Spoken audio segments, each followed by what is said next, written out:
Le moment est venu de changer de caméra d'action? Vous êtes au bon endroit, parce que moi aussi, j'ai eu besoin de changer.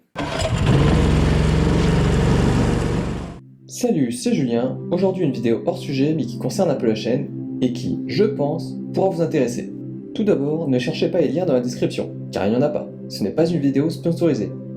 Si je fais cette vidéo, c'est tout simplement parce que j'ai changé la caméra qui me sert pour filmer le kart. Ça peut donc vous intéresser si vous faites comme moi. Pour comparaison, la nouvelle sera comparée à mon ancienne qui est la GoPro Hero 7 Black sortie en 2018. La comparaison n'est pas juste, mais c'est toujours intéressant de comparer avec ce qu'on utilisait avant. Certaines choses n'ont de toute façon pas beaucoup changé chez GoPro, et ça reste donc pertinent de faire la comparaison ici.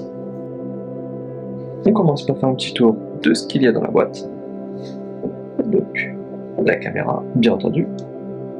La protection extérieure, donc qui n'est pas obligatoire, on peut l'utiliser sans. Protection d'objectif, qui tombe tout le temps, donc je vais l'enlever. L'attache rapide.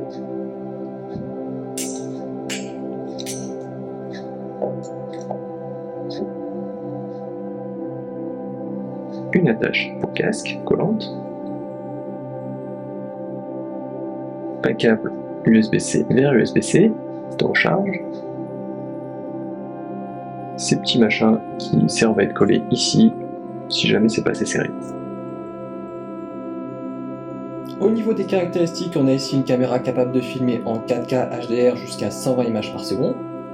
Et vous aurez remarqué que pour le test, la vidéo est en HDR afin de mieux montrer ce que permet la caméra. Le champ de vision est de 155 degrés avec la stabilisation désactivée. Lorsque la stabilisation est activée, il y a un certain recadrage. La caméra est étanche jusqu'à 20 mètres sans caisson et est aussi capable de prendre des photos d'environ 40 mégapixels. Au niveau poids, elle fait 145 grammes nus et 175 grammes en ajoutant la protection. L'attache rapide pèse elle 16 grammes, pour une taille d'environ 70 par 45 par 34 mm. Autre point bien pratique, il y a 47 Go de stockage intégré qu'il est possible de complémenter avec une carte SD. Il y a deux écrans LED, à l'avant et à l'arrière. L'écran avant est bien pratique pour les selfies ou lorsque l'écran arrière est mal orienté.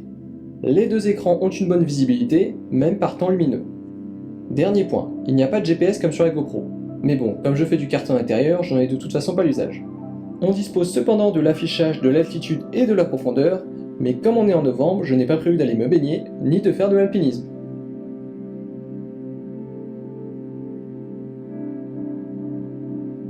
Maintenant qu'on a fait le tour de la caméra, on va au cœur du sujet.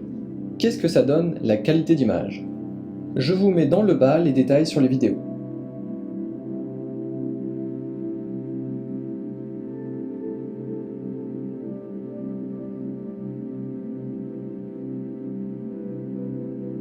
La qualité d'image n'est pas trop mal, surtout quand il y a du soleil. On peut regarder sans problème sur un grand écran. Et comme à chaque fois, quand il y a des nuages, c'est moins joli. Mais on reste quand même bien exposé, on a tout visible.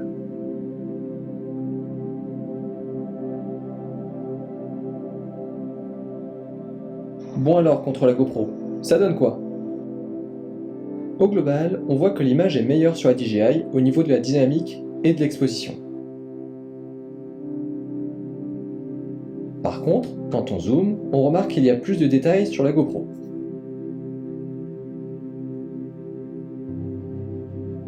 On en profite pour comparer la prise de son. Donc là, c'est le son qui vient de derrière. Donc là, sur la DJI, ce que ça donne, si on m'entend bien. Et maintenant sur la GoPro, est-ce qu'on m'entend bien? Le son est de meilleure qualité sur la DJI. Sur la GoPro, le son est métallique et on entend les bruits de frottement qui remontent de la perche. Pour le karting, ça donne quoi? Vous l'aurez peut-être déjà remarqué, mais les vidéos en kart sont en Full HD, parce que niveau stockage, filmer en 4K, c'est problématique. Donc je n'utilise pas la caméra à son plein potentiel.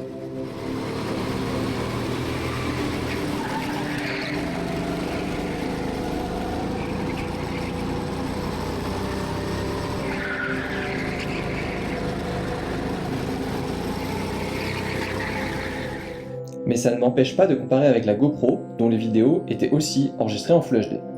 Au niveau de l'image, c'est globalement similaire, les couleurs sont un peu différentes, mais là c'est dur de dire si la GoPro ou la DJI est meilleure. C'est plus une question de préférence. Au niveau de la stabilisation, sur la DJI, lorsque le kart secoue, on voit les vibrations qui rendent floue l'image, contrairement à la GoPro. Donc à ce niveau, je dirais que la GoPro est meilleure. Et donc au global, la GoPro donnera une vidéo plus agréable à regarder. Sauf le soir, comme on va le voir après. Même si je n'ai pas pu le tester, je suis sûr que la DJI sera la meilleure. Il est temps de voir ce que donne la qualité d'image lorsque la luminosité baisse.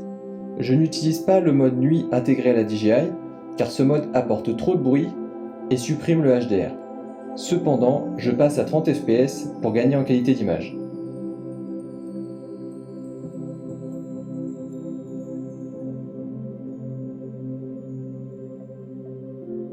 Si on compare avec la GoPro, c'est là qu'on voit une grande différence. Sur la GoPro, on ne voit pas grand chose, ou alors avec un bruit très important. La stabilisation est aussi victime de la faible luminosité, et dans les deux cas, ce n'est pas très joli.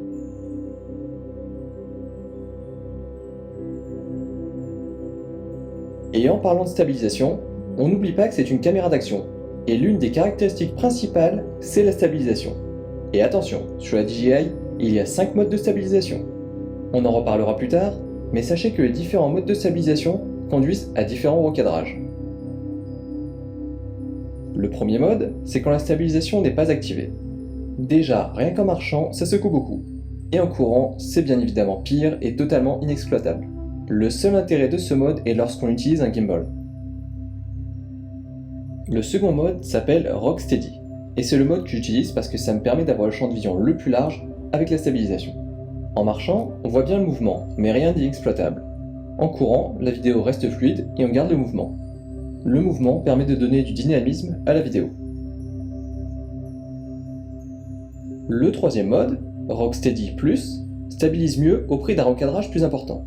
C'est un mode à utiliser lorsque ça va bouger, comme du VTT ou un tour en buggy par exemple.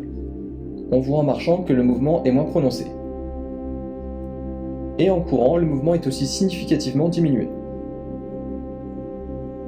Le quatrième mode, Horizon Balancing, reprend la stabilisation du mode Rocksteady Plus en ajoutant le maintien de l'horizon jusqu'à 45 degrés. Le cinquième et dernier mode, Horizon Steady, permet de maintenir l'horizon quelle que soit l'inclinaison de la caméra. Cependant, ce mode est limité au 2,7K 16/9 à utiliser avec un drone par exemple. A savoir, quand il fait sombre, la qualité de la stabilisation diminue. On voit les vibrations.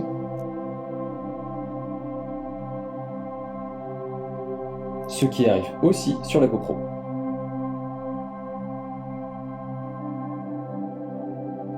Et en parlant de GoPro, il est temps de faire une petite comparaison. On commence de jour et en marchant, et on remarque que sur la DJI, l'image secoue moins que sur la GoPro. En courant, la différence s'accentue encore. À la décharge de la GoPro, il y a eu des progrès importants dans ce domaine ces dernières années. De nuit, il y a par contre une dégradation de la stabilisation, comme de la qualité d'image. Les vibrations deviennent visibles avec des secousses qui apparaissent. Sur la GoPro, il y a plus de secousses, ce qui donne une vidéo saccadée. En courant, la stabilisation de la DJI fait son boulot, mais l'image devient quasiment floue. Sur la GoPro, pas trop de flou, mais ça secoue beaucoup. On parle beaucoup de vidéos, mais il ne faut pas oublier qu'on peut aussi prendre des photos avec ces caméras. Et avoir un ultra grand angle peut se révéler très pratique. La qualité n'est étonnamment pas mauvaise, même dans de mauvaises conditions lumineuses. On commence par comparer les photos de jour. Le champ de vision est globalement identique. Ce qui saute aux yeux, c'est le ciel qui est plus bleu sur la DJI. L'herbe passe aussi beaucoup mieux. Si on zoome, on voit que les 40 mégapixels de la DJI contre les 12 mégapixels de la GoPro permet de gagner en détail. J'aurais voulu vous prendre des photos du ciel avec de belles étoiles, mais malheureusement on est en novembre, et en novembre c'est brouillard. Là, on voit que le plus gros capteur permet à la DJI de prendre l'avantage. Les couleurs sont beaucoup moins délavées. DJI a eu la bonne idée de nous permettre de modifier le champ de vision. Comme on a un capteur de 40 mégapixels et que la 4K ne prend que 8 mégapixels, ou 12 mégapixels en 4 tiers, on a la possibilité de rogner sans trop détériorer la qualité d'image. C'est très pratique parce que l'angle de vision de base est très large, mais peut très vite se réduire suivant le mode de stabilisation. Il y a 3 champs de vision différents, Ultra Wide, Wide et 2 Warp qui redressent l'image. Ensuite, à vous de voir ce que vous voulez utiliser. Petit point pratique, DJI a donné la possibilité de choisir le débit, ce qui peut affecter la qualité d'image. On peut choisir normal ou élevé. Attention, le réglage élevé consomme plus de stockage. On peut aussi s'en servir en tant que caméra embarquée, ce qui peut être utile en cas d'accident non responsable, grâce à la possibilité de faire du préenregistrement ou de l'enregistrement en boucle. Pour le réglage, il faut se mettre en mode vidéo, aller dans les réglages, puis sur le symbole de caméra.